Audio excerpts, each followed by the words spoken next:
আসসালামু আলাইকুম এভরিওয়ান, রমজান মোবারক। সবাই কেমন আছেন? আশা করি সবাই ভালো আছি, সুস্থ আছেন। আল্লাহর রহমতে আমি ভালো আছি, সুস্থ আছি। তো সবাই রমজান কেমন যাচ্ছে? আশা করি সবাই ভালো যাচ্ছে। আলহামদুলিল্লাহ আমার ভালো যাচ্ছে। তো গাইস, আজকে একটা রেসিপি নিয়ে এসেছি, খুব ইন্টারেস্টিং, খুব স্বাদের রেসিপি। তো সম্পূর্ণ দেখে যাবে, মোটে স্কিপ করবে না। যদি স্কিপ ঠানে ঠানে দেখেন তাহলে বুঝতে পারবেন না। আর গাইস, বেশি বকর বকর করা বাদ দিয়ে তো ডাইরেক্ট রেসিপিতে যাওয়া যাক। তো চলো ভিডিওটা শুরু করে যাও। সো গাইস, আজকে লেগে আইছি ধনিয়া পাতা। তো সারা বছর ধনিয়া পাতা থাকে না, ধনিয়া পাতা তো থাকে সিজনে। তো এখন ধনিয়া পাতা শেষ হওয়ার সিজন। তো গাইস, যদি কেউ ধনিয়া পাতার সস এই রেসিপিটা বানাই না, তো জলদি জলদি ধনিয়া পাতা লয়ে সবাই এই রেসিপিটাতে বানাও। কারণ ধনিয়া পাতা তো সারা জীবন থাকে না, আমরা তো মানে সিজনে খাই। তো এই ধনিয়া পাতার স্বাদ সারা বছর মানে ফিল করার জন্য তো ধনিয়া পাতার আপনারা এই রেসিপিটা বানাইতে পারেন। তো আমি কেন নিয়েছি 500 গ্রাম ধনিয়া পাতা, আর আজকে আমি ধনিয়া পাতার সস বানাইব। তো ধনিয়া পাতার সস আমরা মোমোর সাথে, সমোসার সাথে, এরকম মানে অনেক জিনিসের সাথে খাইতে অনেক ভালো লাগে। তো কোনো সময় ভাতও খাইতে আমরা ভালো লাগে না, তো ধনিয়া পাতার সস খাইলে খুব টেস্ট হয়। তো গাইস, আজকে আমি কেন নিয়েছি 500 গ্রাম ধনিয়া পাতা, আর এখানে নিয়েছি গ্যাস টমেটো, পেঁয়াজ, রসুন আর কাঁচামরিচ। এরপরে গ্যাসের একটা কড়াই বয়ে দিচ্ছি, আর এখানে নিয়েছি আধা কাপ সিরকা। তো গাইস, এখানে আমি কোনো তেল ইউজ করতাম না। তো সাথে দিলেছি আমি টমেটো, পেঁয়াজ আর রসুন। এটা আমি ভালোভাবে সিরকার লগে মানে একটা পাক খাওয়াই দিই সিরকা দিয়া। এখানে আমি কোনো রকম তেল ইউজ করতাম না গাইস। এরপরে গাইস, আমি গ্যাস সিমে রাখিয়া পুরো ভাগ করলাম মুগটাইন করে। তো গাইস, এই সসটার অনেক বড় ফ্যান আমি, আমার অনেক ভালো লাগে। তো আমি ভাবলাম আজকে আপনাদের লগে শেয়ার করি।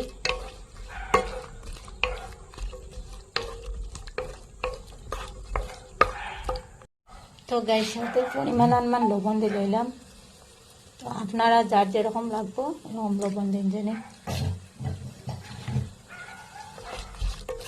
দেখেন। একটু যখন নরম নরম ভাব আইব তখন আমি গ্যাসটা অফ করলাম। তো গাইস, দেখতে পারতাম যে আমার এটা নরম হয়ে গেছে।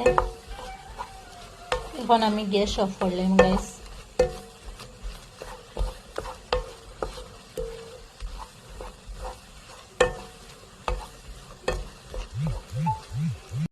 তো গাইস, এখন আমি গ্যাস অফ করে লইছি।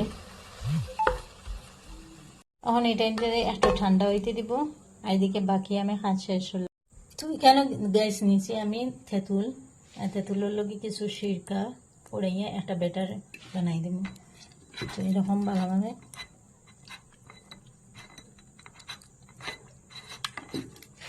তো এখানে আমার সিরকা কিছু কম হয়েছে, ভিনেগার কিছু কম হয়েছে, তো আমি ভিনেগার আর কিছু ফুরাইয়া, তো ওইটারে আমরা সিরকাও খাই, ভিনেগারও খাই।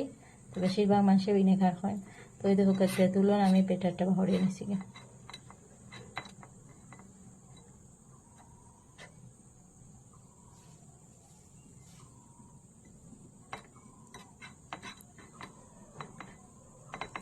তো দেখতে পাচ্ছেন গাইস, তেঁতুলের ব্যাটারটা বাড়িয়ে গেছে।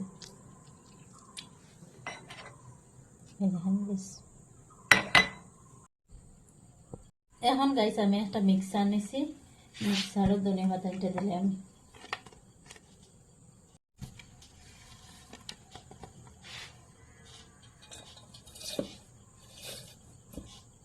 এরকম করে সব ধনিয়া পাতা দিলাম। তো গাইস, আমার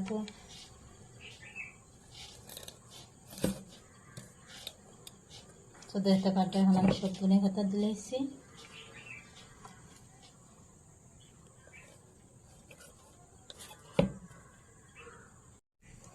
এখন আমি গ্যাস যেটা টমেটোর সস বানাইয়া রাখতাম সেটাই মিক্সড হইলাম।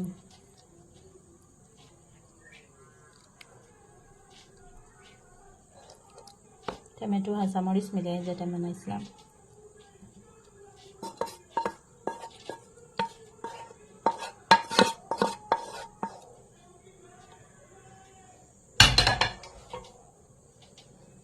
এরপরে গাইস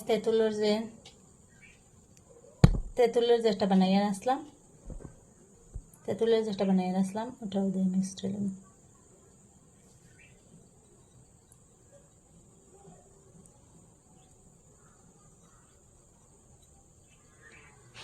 এখন গাইস এটা আমি গ্রাইন্ডার করে লইলে মতো এখানে কোনো রকম গাইস আমি পানি ইউজ করতাম না, আমার পানি লাগতো না, কারণ পানি দিলে আমার নষ্ট হয়ে যাব। তো পরে আমি আপনাদের গ্রাইন্ডার করে এনে দেখাই দিচ্ছি। এখন গাইস ফাইনাল লুক দেখো, তো দেখতে পাইটা আরও কিছু জিনিস রয়েছে দেওয়ার বাকি। তো গাইস এখানেও আমি আরও কিছু লবণ দিলাম, কারণ লবণ আমার কম হইব। এরপরে গাইস আমি 1 চামচ চিনি দিলাম, তো এটা দিয়ে আবার মিক্স করিয়ে নেব একটু। ফাইনালি গাইস আমার গ্রিন সস বানিয়ে রেডি। তো হে আমার মতো গ্রিন সসের ফ্যান, আমি তো অনেক বড় ফ্যান।